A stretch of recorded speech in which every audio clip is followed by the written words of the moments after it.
ఆడుతున్నారే, నిజంగా ఆయన red book open చేస్తే మీరు ఉండగలరా? రెడ్ బుక్ చూపిస్తేనే మీరు గడగడలాడుతున్నారు. రెడ్ బుక్ ఓపెన్ చేస్తే ఉండగలరా మీరు ఈ రాష్ట్రంలో? కాబట్టి చంద్రబాబు గారి మీద, చంద్రబాబు గారి కుటుంబం మీద నెపం వేయకుండా మీరు దోచుకున్న ఆస్తులు ప్రజాపరం చేయండి. మీకు పొంగనూరు ప్రజలే మిమ్మల్ని అడుగు పెట్టనట్లేదంటే మిమ్మల్ని ప్రజలు అసహించుకున్నారు, పొంగనూరు ప్రజలు. కాబట్టి నీ తండ్రి కొడుకులకు ఉన్నటువంటి ఎంపీ ఎమ్మెల్యే పదవుల్ని రాజీనామా చేసి ప్రశాంతంగా పొంగనూరు ప్రజల మధ్య ఉండాలంటే వాళ్ళ ఆస్తులు వాళ్ళకి అప్పచెప్పి ఉండండి. ఇది మీకు ఇచ్చే సలహా అని తెలియజేస్తున్నాను.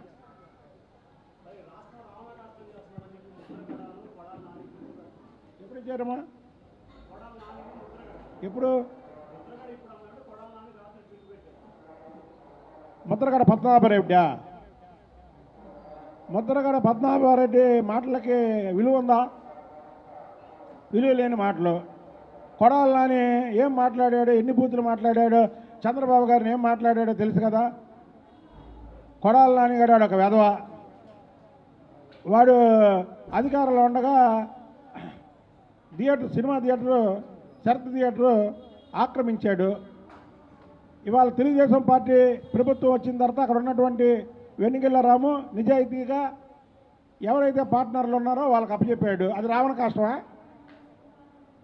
అది రావణ కష్టమా? అంటే ఎవరి ఆస్తులు వాళ్ళకి ఇప్పుడు మిథున్ రెడ్డిని, పెద్దిరెడ్డిని ఎవరి ఆస్తులు వాళ్ళకి అప్పచెప్పమన్నానా లేకపోతే నాకు అప్పచెప్పమన్నానా? నాకు అప్పచెప్పమంటే రావణ కష్టం అయింది. ఎవరు దోచుకున్నారో వాళ్ళకి అప్పచెప్తే రావణ కష్టం అయింది. ఈ కొడాలి నాని, వంశీ వీళ్ళందరూ పిల్లులు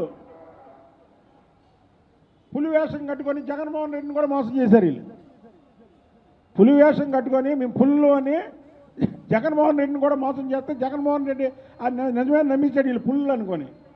తెలుగుదేశం ప్రభుత్వం వచ్చాక పారిపోయారు చూసారా ఈ పిల్లులు. కొడాలని రావణ కాష్టంగా మారితే నీ నెత్తి మీద పెట్రోల్ పోసి తగలబెట్టేవాళ్ళు తెలుగుదేశం కార్యకర్తలు. కానీ మేము ఆ పని చేయట్లేదంటే ఏంటి? ఇది రామరాజ్యం. మీరు నడిపింది రావణ రాజ్యం. మీరు చేసింది రావణ కష్టం, మేము చేసేది రాముడి పరిపాలన. ఇక నుంచైనా నోరు మూసుకో. నువ్వు పిచ్చి పిచ్చి వాగులు అయితే 4 కోస్తాం ఏంటనుకుంటున్నారు? ఓకే తమ్ముడు.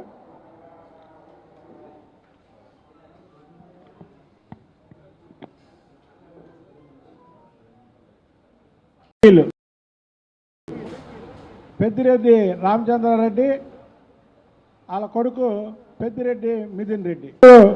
పుడింగీలు పెద్దిరెడ్డి రామచంద్రారెడ్డి వాళ్ళ కొడుకు పెద్దిరెడ్డి మిథున్ రెడ్డి. వాళ్ళకి సొంత నియోజకవర్గంలో అడుగు పెట్టడానికి అక్కడ ఉన్నటువంటి ప్రజలు చీకొడుతున్నారు వాళ్ళని. ఎందుకయ్యా అంటే వాళ్ళు చేసినటువంటి దౌర్జన్యాలు, వాళ్ళు చేసినటువంటి భూదోపిడీలు, వాళ్ళు చేసినటువంటి అరాచకాలకి ఇవాళ అక్కడ ఉన్నటువంటి ప్రజలు వాళ్ళని చీకొడుతుంటే దాని మీద తెలుగుదేశం పార్టీ మీద నెపం వేస్తున్నారు. వీళ్ళు సొంత ఊళ్ళోనే ఏడవలేనటువంటి పెద్దిరెడ్డి మిథున్ రెడ్డి వీళ్ళు చంద్రబాబు నాయుడు గారిని కుప్పంలో ఓడిస్తానని పెద్దిరెడ్డి రామచంద్రారెడ్డి ఈ మిథున్ రెడ్డి బాబు ఏమో అక్కడ కూర్చున్నాడు. పిఠాపురంలో పవన్ కళ్యాణ్ గారిని ఓడిస్తానని ఈ మిథున్ రెడ్డి పిఠాపురంలో కూర్చున్నాడు. పెద్దిరెడ్డి మిథున్ రెడ్డి మీకు ఒకటే చెప్తున్నా, చంద్రబాబు గారు రాష్ట్రం మొత్తం ఎన్నికలు ఒకలాగే చూశాడు. ఆయన కళ్ళుగానే పులివెందల మీద పొంగునూరు మీద పడితే 9 సీట్లు వచ్చాయి మీకు. అంటే ఈ 2 సీట్లు కూడా లేచిపోయాయి. చంద్రబాబు గారి శక్తి అలాంటిది. మీరు చంద్రబాబు నాయుడు గారు పొంగనూరులో మీ నియోజకవర్గంలో అంగళ్ళపల్లిలో ఆయన వచ్చిన రోజు రౌడీ మోకలతో మీరు ఇలా దాడి చేపించారు,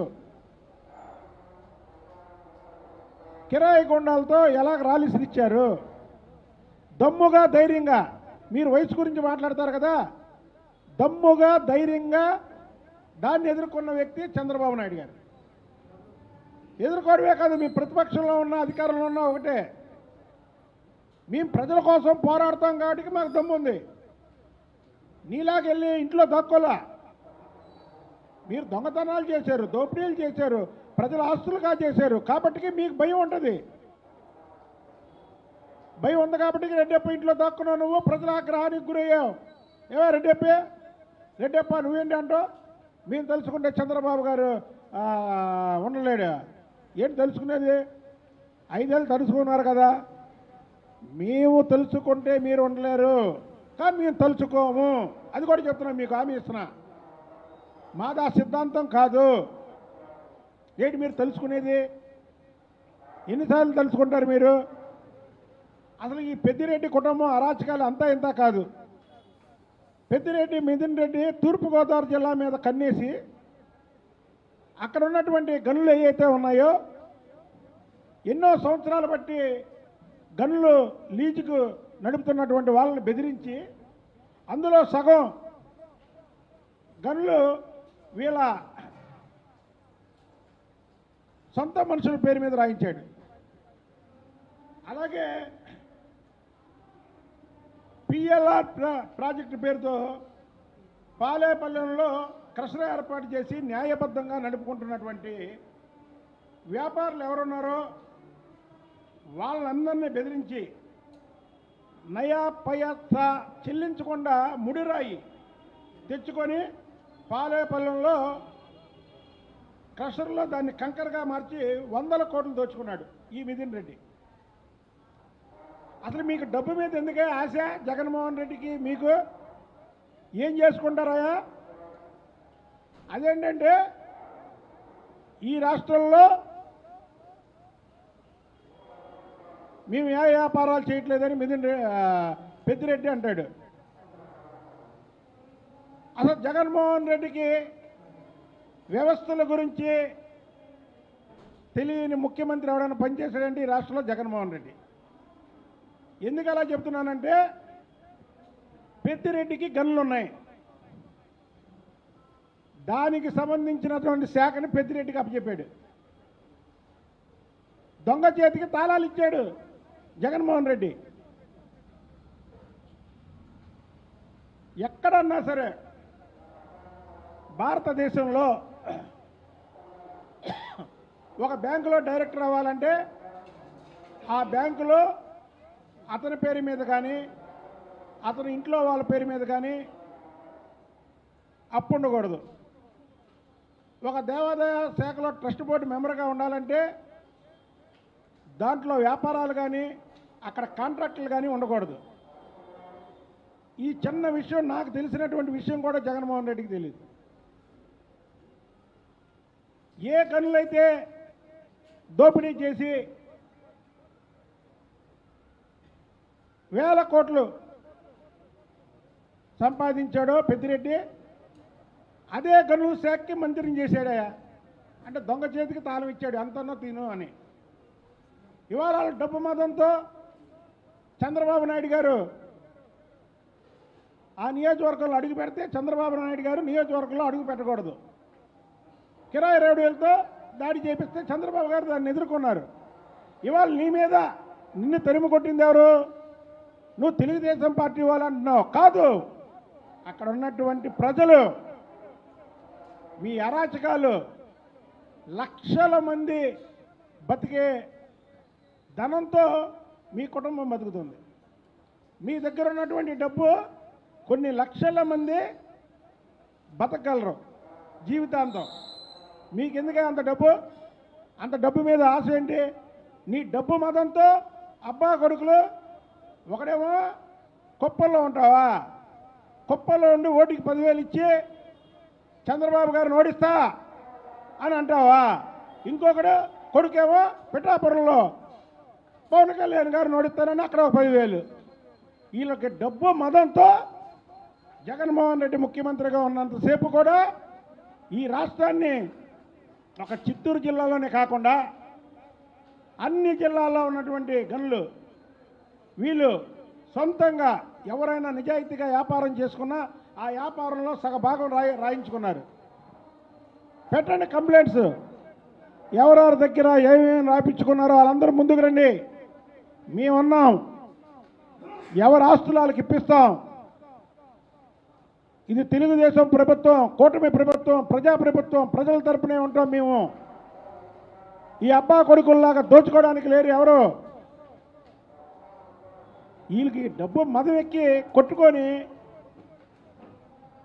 చంద్రబాబు గారిని ఓడిస్తారని ఒకడు, పవన్ కళ్యాణ్ గారిని ఓడిస్తారని ఒకడు. నిన్న చూశారు, అక్కడ తెలుగుదేశం పార్టీ కార్యకర్తలు వచ్చారు అంటున్నారు. మరి మీ పార్టీ కార్యకర్తలు ఏమయ్యారు? మీ పార్టీ కార్యకర్తలు ఏమయ్యారు? వాళ్ళని అడ్డం పెట్టుకొని మీరు దోచుకున్నారు కాబట్టి మీకు ఒక్కరు కూడా సానుభూతి ప్రదర్శించడానికి రాలా. మీకు ఇప్పటికైనా తెలిసిందా మీ విలువేంటో ప్రజల దగ్గర? అరే సొంత నియోజకవర్గంలో అడుగు పెట్టలేని దుస్థితికి ఈ బాబు కొడుకులు వచ్చారంటే వీళ్ళు ఎన్ని అరాచకాలు చేశారు. అరే రాష్ట్రం మొత్తం కూడా దోచుకొని తిన్నది కాక మళ్ళీ మీరు చంద్రబాబు గారి గురించి మాట్లాడతాడా? రెడ్డప్ప మాజీ ఎంపీ, మేము తెలుసుకుంటే చంద్రబాబు గారు ఉండలేడు. ఏంటి తెలుసుకునేది? ఆయన ఇంటికి కూడా పీకలేకపోయారు కదా ప్రతిపక్షంలో మీరు. ఆయన ఇంటికి పీకలేకపోయారు కదా. అక్రమ కేసులో జైల్లో పెడితే ప్రపంచం మొత్తం ఎలాగా ఆయన గురించి ముందుకు వచ్చారో చూశారు కదా. ఎన్నికలప్పుడు చూశారు కదా. అది చంద్రబాబు నాయుడు గారు లెవెల్. చంద్రబాబు నాయుడు గారిని రెడ్డప్పను ఈ అబ్బా కొడుకులు ఏం చేయలేరు. మీరు ఇప్పటికైనా సరే ఎక్కడ మైనింగ్లు దోచుకున్నారో ఆ దోచుకున్న వాళ్ళు కేసులు పెట్టకుండా మీరు వాళ్ళకి తిరిగి ఇచ్చేయండి. అలాగే పొంగనూరులో మీరు దోచుకున్నవి మీరు వాళ్ళకి తిరిగి ఇచ్చేయండి. తంబళ్ళపల్లిలో మీరు అక్రమంగా తీసుకున్నటువంటి ఏ అయితే మైనింగ్స్ ఉన్నాయో, ఏ అయితే మీరు కంకరగా తయారు చేసి 100 కోట్లు సంపాదిస్తున్నారో అవి ప్రజాపరం చేయండి. అవి చేసే వరకు కూడా మీ పొంగనూరు ప్రజలు, తెలుగుదేశం కార్యకర్తలను మీరు అబద్ధం ఆడుతున్నారు.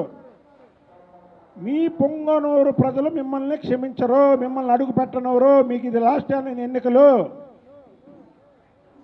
మీ దోపిడీ చాలిక 100 తరాలు 1000 తరాలు తిన్న తరగని ఆస్తి సంపాదించారు ఈ పెద్దిరెడ్డి కుటుంబం.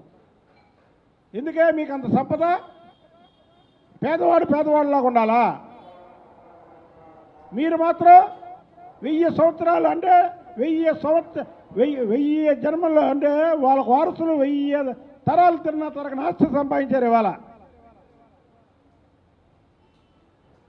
కాబట్టి నిన్న జరిగినటువంటి ఏదైతే అది పొంగనూరు ప్రజలు మిథున్ రెడ్డిని అడుగు పెట్టనట్లేదంటే సిగ్గుచేటు. ఇక నువ్వు పదవిలోనా వేస్ట్. నువ్వు నీ తండ్రి వెంటనే రాజీనామాలు చేసుకోండి. ప్రజలకు క్షమాపణలు చెప్పండి. ప్రజల దగ్గర దోచుకున్నటువంటి ఆస్తులు వాళ్ళకి ఇచ్చేయండి. ఏ అయితే మైనింగ్లో సగభాగం మీరు రాసుకున్నారో ఆ సగభాగాల్లో అవన్నీ కూడా ఇచ్చేయండి. అప్పుడు మిమ్మల్ని ప్రజలు క్షమిస్తారు.